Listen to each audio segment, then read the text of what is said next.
KFI AM 640. It's Later with Mo Kelly. We're live everywhere on the iHeartRadio app. And as you've been listening to KFI, we've been continuing our coverage of multiple fires throughout Southern California. Let's first check in with Chris Adler, who is reporting from the Trabuco Canyon or Airport fire right now. Chris, how are you? Are you safe? I am. Thanks, Mo. You know what? People, our followers on social media are more concerned with how fashionable my jacket is as opposed to my safety. But no, Mo, I'm watching the billows of smoke right now that are rising up from the canyon. There are flames scattered throughout the canyon, so it's in multiple areas. As we speak, I'm watching airplanes drop retardant and water from helicopters. Now, as the sun goes down, the helicopters might still be able to fly, but the planes, for safety, will not be dropping this retardant. So that will stop this evening. But the water drops, I'm told, may still continue throughout the night. But the smoke has turned from a gray to a red as the sun is setting here in Trabuco Canyon, Mo. Let's reset. This fire began around 1:30 p.m. along the 32200 block of Trabuco Creek Road near the Trabuco Flyers Club. More than 2,000 acres have been burned. From your information, from what you can see, have there been any structures which have been damaged? At this time, there's it's 0% surrounded, but firefighters say they are not concerned because it's blowing upward and outward, and they say that right now, no homes are threatened. There were some mandatory evacuations for some areas, warnings for others. We saw people coming down, leading horses and other livestock down the road, trying to get the horses out, just for safety in case this does take a turn. But right now, there are no homes threatened and no homes have been touched by this fire. You're telling us there's a lot going on as far as these retardant drops. What is the air quality like? Is it easy to breathe, or is there a high level of smoke? You know what? It's blowing away. However, from where I'm standing here at this base where I'm surrounded by CAL FIRE trucks and firefighters who it seems like they're going in and coming out in waves, some going in, some coming out, just back and forth. And from this point, it's cloudy. You know, there's a little bit of coughing going on, but for the most part, the firefighters where I'm at are not wearing their respirators. I'm not wearing my respirator right now. As I was coming up through the canyon, I did start to cough a bit in certain areas, but the wind is blowing this fire. It's blowing away. It seems to be blowing away from us with the direction of the smoke. And so right now, people were concerned that this might shift and it might go towards homes, but at this point, it is not doing that, Mo. But the firefighters say, they're going to be watching this. They're going to be fighting this fire throughout the night. And there's more than 1,000 firefighters from multiple agencies, some from out of state, even from Arizona, who are here to fight this fire. Okay, when you say that there are some coming from Arizona, I'm quite sure someone who is listening to this and knowing that there are multiple major fires going on right now may be concerned about resources. Have any of the firefighters there talk to you or express concern about having enough resources to not only fight this fire, but possibly not be spread too thin to deal with the other fires? Absolutely, and that is always a concern for the firefighters. When I was at the command post speaking with OC Fire Authority, they said, this is a reminder that these fires can shift. They can shift quickly with the Santa Ana winds and the dry weather and the dry brush. This is a vegetation fire. They don't know exactly how it started, but the firefighters say this is a reminder that these fires can spread. We've got multiple fires going on right now, and it's a reminder for people to be prepared and be ready for evacuations, because a fire can pop up at any time, anywhere in Southern California, and they want the public to be prepared. From what we can see, we don't know what necessarily started the fire. Is that correct? That's correct. They don't know. We don't have any report on what started it. When I asked firefighters, they said that's still, of course, under investigation. But he said, with the heat and the wind and the dryness in the area, he says, basically, it's not surprising. They do, at this time of year, typically do get fires in this region. So, it's not certain. We don't have a definitive answer as to what exactly caused the fire. It did start after just before 1:30, but what is interesting about this fire is how quickly it has grown to nearly 2,000 acres in just a matter of hours, Mo. We know that it's been, inescapably hot. No matter where you've been in Southern California, we know that this hot weather has played a role. But have firefighters expressed to you as far as how much of a role this heat wave has played in either spreading the fire, growing the fire, or impacting the fire? Yeah, so the heat, they say the heat making it so dry, the ground so dry. And even though we had all of that rain over the last, few years, and so we had a very rainy winter season last season, the ground is dry right now. If we had had much more rain, this fire may not be as big as it was, as it is. So that's why OC Fire Authority is saying the dryness of the vegetation, how dry it is the reason why this is spreading so quickly. Chris Adler, of course, be safe out there. I can't see you, so I can't comment on what you're wearing, but I care about your safety more than anything. Thank you for checking in with us, and we know you're going to be out there. We'll probably hear from you again later on tonight. Is that correct? You'll be checking in with the newsroom? Yeah, we'll check in a little bit later with an update. All right. It's later with Mo Kelly. Now we'll check in with Corbin Carson on the other side of this break and find out what is happening with the line fire. Lady with Mo Kelly on KFI AM 640. Live everywhere on the iHeartRadio app, and as we continue to get at least the latest with these multiple fires going on, not just in Southern California, but extending as far as Nevada. You may have heard the news by now that Governor Gavin Newsom has activated the National Guard in response to the massive line fire in San Bernardino County, where at last I checked, over 11,000 people were under evacuation orders. Right now, we have KFI's own Corbin Carson, who is on scene with his eye view of what's going on. Corbin, I'll ask you as I asked Chris Adler. First, are you safe? Yeah, currently very safe, but looking at these bright orange flames that have started dotting the mountain ridge lines here in Mentone. This is at the base of the fire where a lot of this was really threatening homes. It's moved more east, which has taken this dark haze with it and making it a lot easier to see these fires. But we got a lot of information here in the last hour from fire officials. One of the better news is that the fire is now surrounded 5%. Crews have surrounded the fire 5%. It was 3% for most of the day, so that is some good news.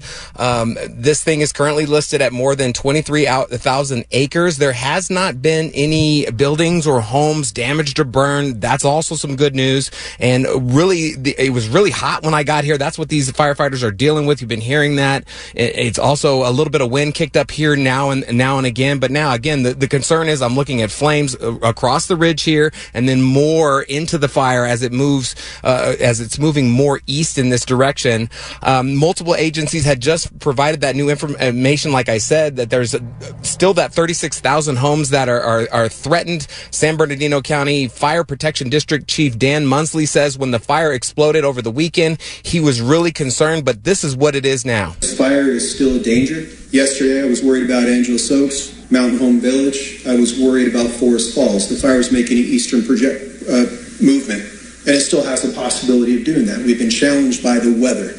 Besides being very hot and, as you know, drought and the historic low temperatures, low humidity and fuel moistures, these thunderstorms have been moving this fire around. Today, the fire is moving northeast, and we're concerned with the citizens of Big Bear. So now that movement that was moving just east, and they're still kind of battling these stubborn flames along the ridgeline above the Angeles Oaks area. They're now also starting to push of a little bit more concern towards Big Bear, as you heard there. So during the night, they're going to be looking for some cooperation from the weather. Hopefully that the temperatures drop again as they're supposed to over the next few days. That could be good, but a lot of work here care to still be done. The reason I asked you about this is because if you were safe, because usually with these big fires, it may not be close to structures, but there's always a question of air quality. I asked Chris Adler, and I'm asking you as well, given the size of this fire, which is much larger than the Trabuco Canyon fire, what is the air quality like?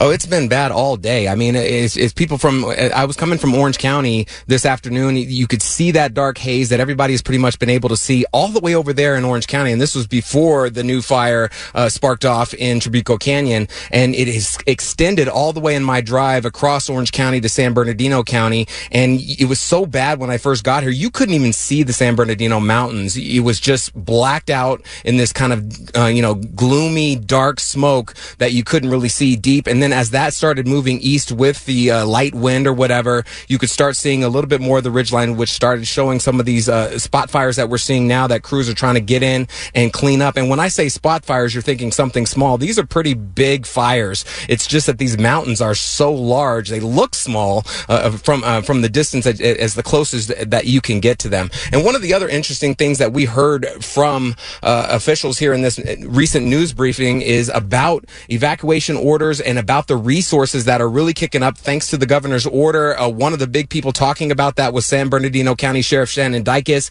He says there's multiple resources to help out with the evacuations and, of course, the protection of people's homes. That's Barstow PD, Colton PD, Montclair, Redlands, Upland, Chino, Fontana, Ontario, Rialto, and San Bernardino PDs. Chino, Fontana, Ontario, Rialto, and San Bernardino PDs. That increased our surge from approximately 30 people in the mountains and 30 people down in the valley to about 70 each day. And as of today, that surge is now increased to 150. And of the operational period this evening, we will almost be doubling those numbers with the National Guard, who have been pre-placed by the governor and state OES at the National Guard Armory in Ontario, and we'll be deploying them. So a lot of resources will be out there already. He was talking about some people trying to take advantage of the situation. We've only had one case of a potential burglary or looter, and those subjects have been arrested. Just like I said, I am telling anybody right now, if you have an arrest warrant or anything and you enter these areas, we've had a number of arrests already. One in particular was a motorcycle rider on a stolen motorcycle that entered that way, and they are now in jail. We are not messing around.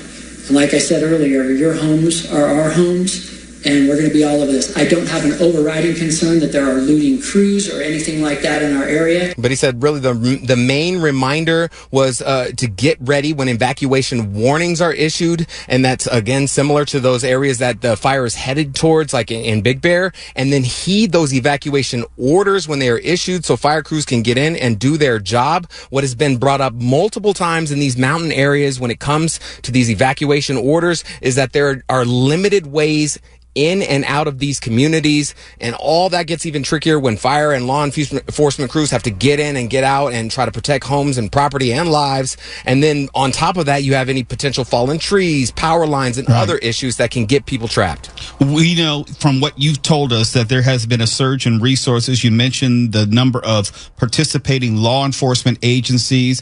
I can imagine that there are a number of also participating out of area fire agencies as well. Do we have a number of how many different fire crews or agencies are involved? We have about 1,700, more than 1,700 personnel that are on scene. We have all kinds of, I'm just looking over the incident command sheets here, there are 100, almost 200 engines, water tenders, helicopters, there are 15 of them, including that quick reaction force, which is the 3 CH-47 Chinooks, which those things can drop 3,000 gallons of water per drop, and they do it in tandem, and it's shared throughout Southern California. So I know they're busy. They've already dropped 1 million gallons of water and fire retardant on 85 fires this year. So I'm sure they're just hopping around from each of these different areas today. But again, on top of that, you have the 35 dozers, 37 hand crews, and then the different agencies. You got AeroBear, you got California Conservation Corps, the Department of Corrections is even in on this. And then, of course, the governor's office, Caltrans, we heard from CHP, just everybody really getting involved in trying to get this thing under control. Last question, just a quick summary. Is it one of optimism, a feeling of optimism because the temperature is looking to come down in the next day or two? How is the weather going to figure in this the next day or two? That is going to be up to the potential wind and any and the heat, and then you can just never understand these new thunderstorms and lightning strikes. They Fair enough. Yeah. One of the officials, thousands of those over the last couple of days. So hopefully it's looking good that they're going to get. I mean, we saw the containment or the fires surrounded has doubled at least today. It was some positive work yesterday. So we're hoping through the night again this thing will lay down and fire crews can really get some containment built. Corbin Carson, thank you for that great update. I assume you're going to be out there for the rest of the evening and reporting? I'm never leaving. This is now where I work from the remainder of No, I'm just kidding. I'll be out here for some time if you need me, man. Well, I'm quite sure we'll hear you in at least the KFI news breaks. You got it, sir. It's later with Mo Kelly. We have an update from Governor Newsom regarding THC product regulations. We'll go over next. You're listening to Later with Mo Kelly on demand from KFI AM 640. And this is a part of a longer conversation that I've been having with you for many years now. If you had even listened to the Mo Kelly show when I was on weekends here, I made it very clear. I was for decriminalization, not legalization. I wasn't about the recreational use of marijuana. It wasn't my thing. And it's never been my thing for a number of reasons. But some of the concerns that I said back then, and people saying like, Mo, you don't know what you're talking about. It's inevitable. Look, that has nothing to do with it. I wasn't ever going to support it, and I never will for a number of reasons. But my concerns originally had to do with, number one, was it going to be regulated as far as the amount of THC in different products?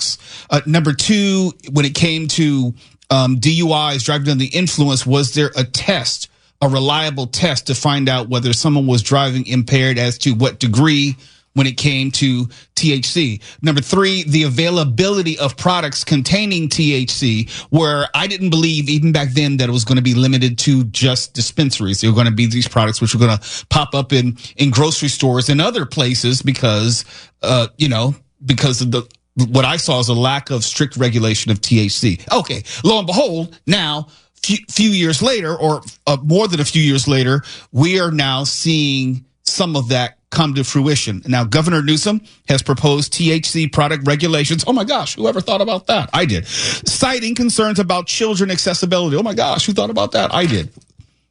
Newsom proposes emergency regulations to protect children from dangerous products containing THC. The governor says they're popping up in grocery and corner stores across the state. Oh my gosh, who worried about that? Who said something about that? I know it sounds like Bill Clinton. I did not have sex with that woman, Hillary. I promise you. What? I don't know. Some of my characters go together, and sometimes it's not like Alex Trebek. Oh, no, sorry. We were talking about THC. And then it turns into William Shatner. Spock, what is going on? Okay, you're just doing that to bait me now, aren't you? No, because yesterday was Star Trek Day that you're doing that to bait me. No. I was not trying to bait you. Good evening, Mark Ron. I didn't not have a chance to say good evening formally to you. And a happy Star Trek Day to you, Mo. Belated, of course. Yes. But it's only logical to wish you that. No. Anyhow, as I was saying, getting back to Governor Newsom and THC, these are some concerns that I had from the very beginning. And I knew there was going to come a point in time we'd need to have some sort of regulations for the amount of THC in products, better regulations and parameters as far as what types of products which may contain even trace amounts of THC available in stores.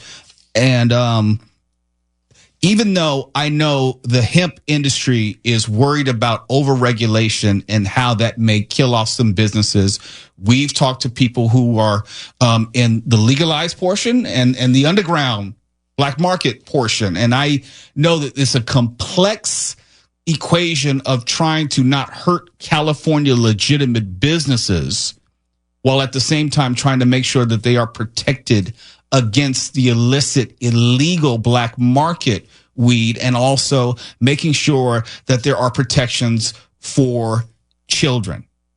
I'm going to side with the governor on this one, and that may not be popular, but I'm going to side with him because I want more stringent regulations when it comes to THC products, where they're able to be bought and how much THC is there a level of consistency in the dosage, in the same way that there is a lack of regulations of the supplements market. That is less focused on because you don't have as many potential issues with that. That's all I'm saying. And this is maybe it's confirmation bias for me, but this is not something I'm ever going to get behind as far as the recreational use market. Look, the fact that these plus sign shops have popped up almost on every other corner. They're as prevalent as liquor stores, churches, and Chinese food in the urban community. Almost in every other corner. And now they are starting to make products associated with like vape pens, vape flavors, and things like that make the idea of vaping THC related products more friendly for younger eyes. And we also had to deal with the whole deal of the candy flavoring of the vaping, Stuff like that. Anytime there is regulation on any product that, even though I know we'll probably get 5011 talkbacks and emails saying it's not addictive. Okay. The people that I grew up with, they smoked it all day long. Every day. Stop. I can tell some stories. So I'm just saying, yeah. If that's not addictive, then I don't know what addiction is, but okay. We're not talking about that.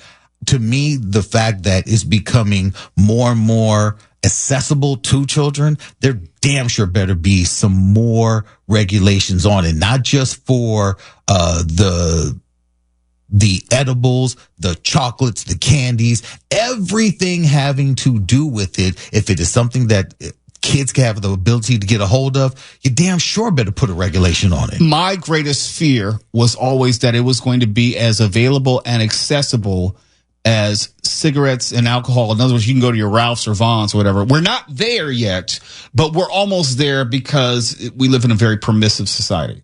Well, to that end, Governor Newsom calling for stricter regulations on THC product and availability and things like that actually allows chain pharmacies, Walmart, CVS, Walgreens, and the like that are having financial struggles move that much closer to being able to carry it on their shelves. We know that's always been coming. I mean, that's coming, but you have to regulate it right. Yeah. This helps them out tremendously. Rite Aid, they need this boon. If they can have THC on their shelves, ready for you to just go get it, sure. Yeah, we're not going to be naive. Anytime the government wants to regulate something, that means they want to get a cut of the profits. Yeah. I'm not naive. That's the way capitalism works. If they want to say you can't have it or you can have it, there's always a stipulation that the government gets a little bit of some of it. If you're going to sell it, government gets a cut. Or you're going to have to pay for this fee or this license, the regulations. It always works that way. So I'm not speaking about this from a point of naivete. I am saying that the concerns I had originally when we first started talking about the recreational use of marijuana, I still have today. I mean, I'm not going to tell too many stories, but I know that this stuff is addictive. I'm seeing too many family members. I know that it's addictive. And I know that they're starting with the experimentation of it much younger now. Why? Because it is more readily accessible. I know that. When I was growing up and you were growing up, Tuala, you had to find that one guy in the neighborhood. You had to go look for it. Now they just go down to the store and almost like in the way that there's just no difficulty trying to get it. You can actually have some. You can stand outside and say, "Hey, can you go in and get me a dime bag?" Like they used to do with it. Hey, can you go in and buy me a beer? Yeah, absolutely. And I'm just not down for that, and I never will be. And this is when my conservative comes out. It's okay. It's not conservative. Yes, it is. Yes, it is. No, caring about kids is not conservative? No, That's I'm talking about with THC, weed, regulation, Yeah, but that's what the prudes say. Okay. That's a conservative view. Well, unclench. Well, as I get older, I start moving over to that side. I wish people could see Mark's face. I wish people could see Mark's face. It's led with Mo Kelly, KFI AM 640. We are live everywhere on the iHeartRadio app. LA has a new area code coming. A new area code, just in case you couldn't remember, 562-818-213-310-424-714-609. There's another one coming, and we'll tell you about it next. You're listening to Later with Mo Kelly on demand from KFI AM 640. If you're like me, you have been fortunate enough to have the same number for more than 25 years or so. I don't think I've had a different number this century. But I'm also a person who doesn't have a landline. I haven't had a landline, I think, this century at all. There's no real use for it. There's no reason for it. Not in my life. I mean, there's no point in just calling home for an answering machine because I'm never home. It's easiest if you want to get in touch with me, you're going to call me on my cell phone. You're going to text me or email me, and that'll also hit me on my phone. But some people still have the need for either a landline, or they're going to get an additional line, or they want to change their number. And this may apply to you. Starting November 1st of this year, those who have 213 or 323 area codes could be assigned a number in the new 738 area code under certain circumstances. Okay? Now, 213/323, we all know that's the LA County area, but specifically it covers downtown LA, Alhambra, Bell Gardens, Beverly Hills, Commerce, Glendale, Hawthorne, Huntington Park, Inglewood, Linwood, Maywood, Montebello, Monterey Park, Pasadena, Rosemead, Southgate, South Pasadena, Vernon, West Hollywood, and unincorporated portions of LA County, like where I live right now. The new, or the proposed new 738 area code is going to serve that same geographic area served by the 213 and 323 area codes. Here's where it may impact your life. Customers may be assigned a number in the new 738 area code when they request a new service or an additional line. For folks like me who already have a number and it hasn't changed in the past 25 years or more, and you're in the 213-323, it's not going to impact you. But if you want a second line or you want a new line or something like that, then it may impact you. What's staying the same? Your telephone number, including the current area code, won't change. So what you have is not going to change. Just in case you're still using a landline and you care about these things, the price of a call, the coverage area, and other rates and services won't change. Mark, you and I are old enough to remember when you had to use an operator to dial a long distance call. Oh, yeah. And since I grew up with my grandparents, I'm sure they had those candlestick phones, those old-timey ones. Yeah, I love it. Of course. I still have, believe it or not, from childhood, occasional nightmares about trying to dial a number on a rotary phone, and I keep making a mistake and having to start over. Look, my grandmother, my father's mother, who lived with us for a time, refused to use a touch-tone phone. Too fancy?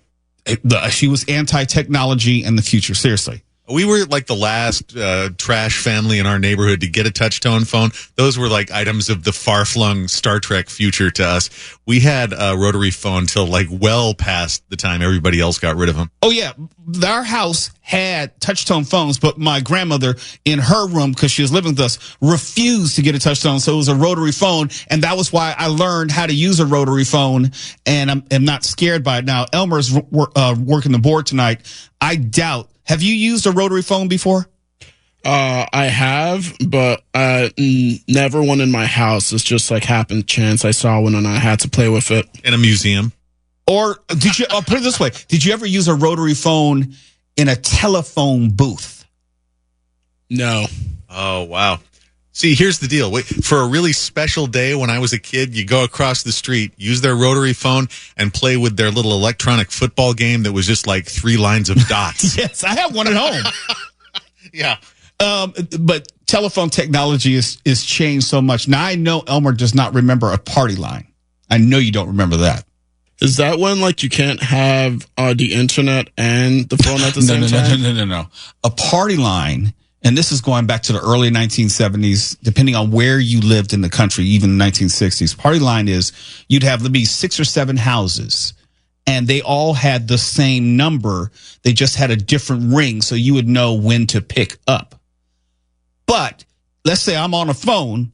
Any one of those 6 or 7 houses could pick up and listen in on your call. And you were all waiting to use the phone at any given time. Now, my parents, they had, I should say my grandparents, they had like a cottage, a little like kind of like a secondary house out in Colchester, Canada, just on the other side of the Ambassador Bridge leading from Detroit into Canada. And there was a party line there. So that's all we had. And there weren't that many houses, but we were all using the same freaking phone.